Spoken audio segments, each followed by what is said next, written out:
everybody, welcome back to Body Time. Harry McCulla here. We're talking with the United Way Executive Director, of course, Alina Merlos. Thank you so much for being with us, Alina. Always great to have United Way in town.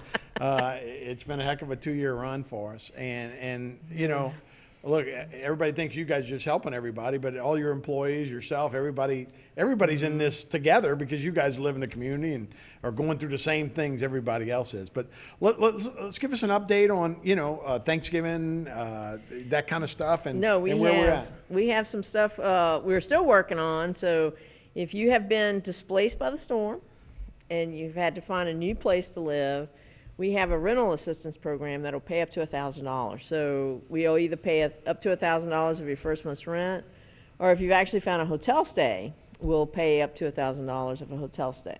So we've done actually both, and we're working through that process. It's pretty simple. What we're asking for, you could actually go to our website, which is www.uwsla.com. So it's United Way for South Louisiana. It's the initials for that. You'll find the application online. We ask for a utility bill of the place you've been displaced from. We ask for your valid ID, your old lease, and your new lease. And then once we work through all that process, we send $1,000 to either the hotel directly or to your new landlord. Oh, that's great. Now, it might be in Shreveport, but that would be awesome. No, and I'm just joking. But we all know what a need it's been in the area. Oh, definitely. I mean, we felt so bad, and that's one of the reasons we asked for this grant that we got was, when we found out the first one, I think to fall was Cameron Isles, and then the one right next door. And thousands of people.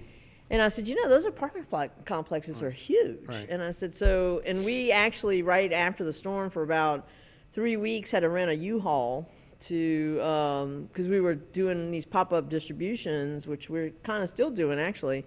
So we were in these U-Hauls, and then a U-Haul in Houma was hard to find. Right, sure. And then so we found out it wasn't just because people had to move out of their apartments and on a very short notice, but it was because people were actually living in their U-Hauls. And I said, if we've gotten to that point, we could do better than this. So we actually have paid a lot of rent in Lafayette, in Morgan City, in Assumption Parish, because that is the closest place that they could find to live. So it doesn't matter where it is, but what our goal and our ultimate very long-term goal is to get people who they're in a damaged home now, to get them and their families, especially with their children, into a safe home, back into that, and hopefully in our community, that it's one of those things. But there is very, very little housing, if none, in Terrebonne Parish right now. No, look, the United Way is at the Haven, right? I mean, you guys are not homeless. Immune to it. Yeah. You guys are not immune to it. Let's talk about this last couple of years. Speaking of the Haven, United Way is having a campaign. You guys have to continue to raise funds. But there's needs in our community. It's been a long 2 years, right from COVID, right into this, the stress, throw in just crazy political. And it's just a tough time right now. It really is, and it's like, when I took this job in '96, so this year actually, I think it was my 25th anniversary of being at United Way, we've done some different stuff. And they gave me a job description of what my job is, and I think that's up to about 50 pages now. It's like, whatever it needs to be done, you've got to do it. Yeah. So, but what we have found, and especially in the last couple of years, and I said I would give anything to go back to just COVID normal. Everybody complained about it, but it's better than this. Trust me.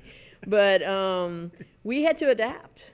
And what we've done, usually in a workplace campaign, and a lot of people think that's the only time I ever see United Way. It's the only time I interact with United Way. And it's like, I always start my campaigns when I actually go out and do campaigns, which is quite often actually, is to thank them, because sometimes it is. Right.